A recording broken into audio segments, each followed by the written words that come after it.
retrouve tout de suite Mathieu Mabin en direct de Washington. Bonjour à vous Mathieu, merci d'être avec nous.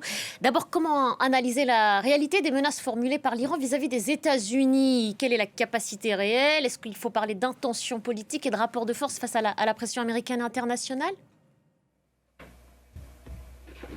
Bonjour Nabia, effectivement vous avez dit presque tous les mots-clés déjà. Ce qu'il faut d'abord dire, c'est que les menaces iraniennes sont réelles évidemment, mais dans leur registre et calibrées dans leur portée. Je m'explique. En réalité, Téhéran joue sur plusieurs tableaux. D'un côté, on reçoit ici un discours très offensif, destiné à sa base intérieure en réalité et à l'axe régional qui l'anime. Le Hezbollah au Liban évidemment, les milices en Irak, les Houthis au Yémen et plus globalement le réseau d'influence considérable, c'est vrai, dont les ramifications vont jusqu'en Europe et en Amérique latine. Mais dans l'autre côté, on détecte quand même une grande prudence dès qu'il s'agit d'affronter directement et militairement les États-Unis. Et quoi qu'en disent les porte-paroles du régime iranien, militairement, le rapport de force est parfaitement clair. L'Iran dispose, c'est vrai, de capacités asymétriques relativement crédibles. Si Téhéran voulait semer un chaos relatif dans quelques capitales du monde, en utilisant le terrorisme, par exemple, comme mode d'action, le régime en a parfaitement le pouvoir. L'Iran a déjà prouvé par le passé qu'elle était capable effectivement de provoquer le désordre un peu partout où le pays en a l'attention. Ça, c'est une première chose. Ensuite, l'Iran possède bien des missiles balistiques, c'est vrai, et des missiles de croisière, des drones également, on vient de le voir. Et l'Iran est capable de cyberattaques également, ou encore de harcèlement maritime dans le détroit d'Ormuz, cet endroit absolument clé pour l'économie mondiale.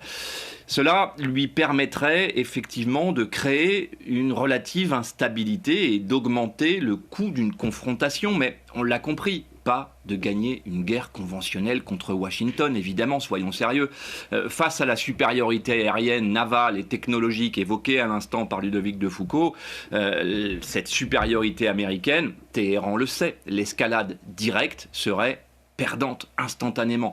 C'est pour ça que la stratégie iranienne repose en fait sur la dissuasion indirecte. Faire planer une forme de menace sans franchir le seuil qui déclencherait une riposte massive.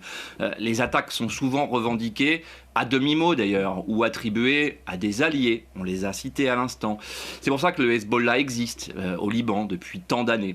La stratégie est vieille comme la révolution iranienne, on peut perturber la région, ça c'est clair, quand on est à la tête de cet État iranien, on peut perturber les routes énergétiques, la sécurité d'Israël, même partiellement, mais sans provoquer un casus belli frontal, ça c'est absolument certain. Maintenant, sur le plan international, l'Iran reste sous forte pression. Ça, c'est une réalité également. Les sanctions économiques sont extrêmement lourdes, l'isolement diplomatique de plus en plus marqué, avec un affaiblissement des proxys notamment, et la dépendance accrue à la Chine et à la Russie sont en fait une situation beaucoup plus subie par le régime iranien que choisie par les mollahs. Même ses partenaires n'ont aucun intérêt, en réalité, à une guerre ouverte. Voilà, Téhéran peut hausser le ton, ces menaces sont entendues ici, au département d'État américain, comme un outil de dissuasion et de négociation. C'est un peu un alignement sur la méthode Trump, en réalité. Mais pas du tout comme un prélude à un affrontement direct avec Washington, en tout cas pas un affrontement au sens militaire du terme. Alors dans quelle mesure, Mathieu, la stratégie de pression mise par le président américain sur le dossier du nucléaire iranien est susceptible de déboucher sur un accord avec Téhéran? Ou est-ce qu'alors on se dirige vers un échec similaire à celui qu'on a connu sous Obama ou Biden? C'est évidemment l'autre question centrale et elle divise d'ailleurs jusqu'ici à Washington et à Téhéran d'ailleurs également, en tout cas au regard de ce que le département d'État perçoit et veut bien nous communiquer. La stratégie de Donald Trump repose sur un principe assez simple. Pression maximale pour obtenir un meilleur accord. Ça y est, on est parfaitement habitué à cette méthode. C'est la méthode Trump. Des sanctions renforcées, des menaces, on l'a vu, et globalement le refus de tout compromis qui serait perçu comme de la faiblesse ici, au sein du camp Trump à Washington.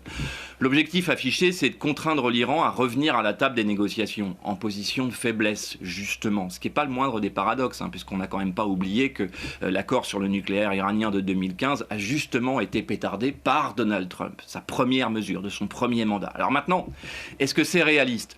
Oui, mais sous conditions très strictes.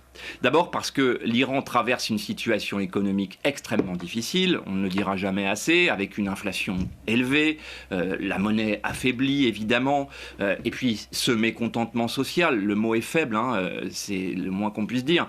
Sur ces points, la pression fonctionne, la pression américaine fonctionne. L'influence américaine n'est d'ailleurs pas étrangère aux événements absolument dramatiques que vous rappeliez à l'instant et qui ont touché l'Iran ces dernières semaines. Voilà, le dossier nucléaire est la clé, on l'a compris, mais il y a un obstacle majeur, c'est la confiance. Le retrait américain de l'accord de 2015, encore une fois, a laissé une trace indélébile dans le dialogue.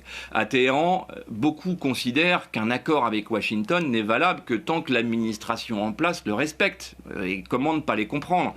Cela limite considérablement quand même la marge de manœuvre des dirigeants iraniens, notamment face aux conservateurs et aux gardiens de la révolution. Ensuite, il y a la méthode. Donald Trump privilégie le rapport de force, encore une fois, et la négociation bilatérale directe. Or, l'Iran réclame de ses voeux des garanties plus solides que ça.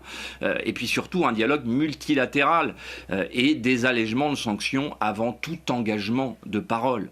Les deux logiques ne sont pas incompatibles, mais elles avancent à des rythmes très différents, vous en conviendrez.